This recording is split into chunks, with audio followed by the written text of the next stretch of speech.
What if the next great cosmic mystery wasn't discovered decades ago, buried in Cold War secrecy or lost in grainy footage from the 20th century, but instead is unfolding right now quietly, in real time, above our heads? What if the object moving through our solar system at impossible speed, on an impossible trajectory, is not just another comet, not just another interstellar visitor, but something that forces scientists, governments, and the public to confront a question humanity has avoided for generations? Are we alone, or have we never been? In late 2025, astronomers tracking deep space objects detected something that did not behave the way it should. It did not follow the familiar arcs of long-period comets born in our own solar system. It did not arrive gently from the Oort cloud, nor did it drift with the predictable laziness of known celestial debris. Instead, it appeared suddenly, moving fast, on a sharply hyperbolic path, cutting through space as if it had already been somewhere else. Officially catalogued as C/2025 N1 and informally referred to by researchers as 3I/Atlas, this object immediately raised quiet alarms in the astronomical community. Not public panic, not headlines, but something more unsettling: intense attention, rapid coordination, and a noticeable change in tone among those trained to remain calm in the face of cosmic uncertainty. To understand why 3I/Atlas matters, you have to understand how rare interstellar objects truly are. For most of human history, everything we observed in the sky belonged to us. Planets, moons, comets, asteroids, all gravitationally bound to our sun.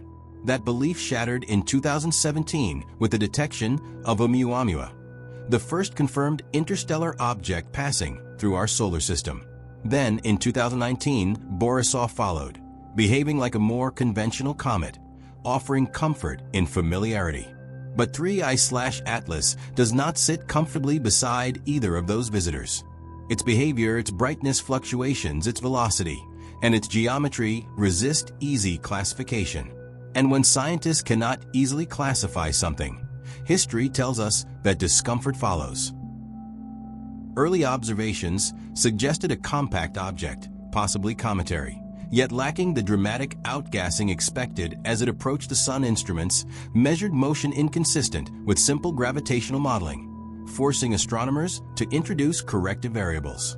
Solar radiation pressure was considered. Outgassing jets were proposed. But none of these explanations fit cleanly. As data accumulated, so did tension. Some researchers spoke cautiously, emphasizing that early measurements are often misleading. Others, more privately, admitted something felt wrong. Not wrong in a sensational sense, wrong in a quiet, mathematical way. The object's trajectory was particularly troubling. Unlike typical interstellar visitors that pass through on wide arcs, 3I/Atlas appeared to be entering at an angle that maximized observational visibility.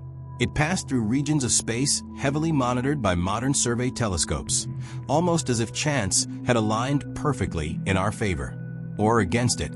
Statistically, such alignment is unlikely, though not impossible. But science is built on probabilities, and this probability was uncomfortable. As whispers grew, comparisons emerged. Oumuamua again, the Black Knight satellite, ancient myths of watchers in the sky. Most scientists rejected these associations publicly, but internally, the conversations were more nuanced. They spoke of morphology, of light curves that suggested rotation patterns difficult to reconcile with natural tumbling. They spoke of reflectivity that implied materials denser or smoother than typical cosmic rock. And they spoke of one particularly unsettling idea, that if 3I/Atlas was artificial, even partially, then it wasn't drifting. It was transiting. Government agencies noticed, not because of conspiracy, but because space is no longer abstract. Satellites, defense systems, communication infrastructure, all exist in orbit and beyond. Anything entering the solar system at high velocity is, by definition, a potential variable in national security equations. Monitoring increased. Statements were issued that said little and revealed less. The public heard the word comet. Scientists heard something else entirely: object of interest. Behind closed doors, the psychological weight of the discovery began to show. Astronomers are trained observers, not philosophers. Yet many reported a strange emotional response to the data.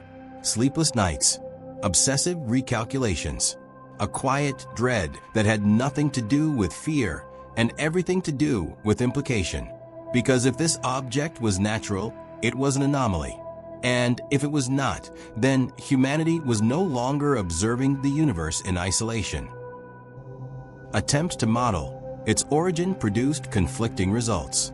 Some simulations suggested it originated from a star system tens of thousands of light years away. Others implied something closer, but moving too fast to be gravitationally bound. The idea that it might have used stellar gravity assist was raised, then dismissed, then raised again. That pattern alone is revealing. Scientists do not usually revisit discarded ideas unless something keeps pulling them back. As the object approached perihelion, telescopes across the globe focused on it. Amateur astronomers joined professionals, flooding databases with images and measurements. For a brief moment, transparency reigned. Then access narrowed. Certain datasets were delayed. Certain observations were labeled inconclusive, without explanation. This is not evidence of suppression, but it is evidence of caution. And caution in science often precedes paradigm shifts. Theories multiplied. Some proposed a dormant interstellar probe, ancient beyond comprehension, passing silently through star systems like a cosmic surveyor. Others suggested a fragment of alien megastructure debris, broken loose eons ago. More conservative voices insisted it was simply an unusually dense comet, its oddities exaggerated by observational bias. Yet even those voices admitted one thing: they had never seen anything quite like this before. Public reaction followed a predictable curve: initial indifference, then curiosity, then polarization. Headlines oscillated between dismissal and alarm. Social media filled the gaps with speculation. UFO communities embraced the object immediately, while skeptics pushed back harder than ever. But beneath the noise, a quieter realization settled in. This was not a mystery of the past. This was happening now. And unlike Roswell or Dyatlov Pass, there would be no decades to soften its edges before interpretation. As weeks passed, the object began to leave the inner solar system. No signals were detected. No course changes were observed. No definitive proof of artificiality emerged. And yet, the discomfort remained, because absence of evidence is not evidence of absence. And science, at its frontier, lives in that uncomfortable space. When 3I/Atlas finally faded from view, it left behind more questions than answers. Papers were published. Debates continued. Careers were quietly reshaped. Some researchers became more conservative, others more daring. The object entered the archives as a case study, a footnote, a curiosity. But for those who watched it closely, who tracked its numbers night after night, it never truly left. The deeper question lingers. If something artificial passed through our solar system and did not stop, what does that say about us? Were we uninteresting, unnoticed, or simply not ready? And if it was natural, then what does that say about the universe? How many things are out there that break our models without breaking our instruments?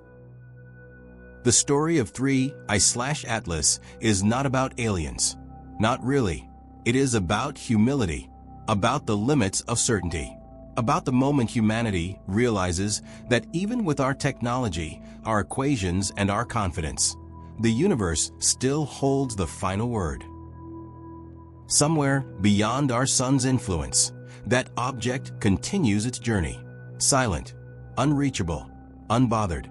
And whether it was a messenger, a relic, or just a stranger passing through, it forced us to look up and admit something uncomfortable.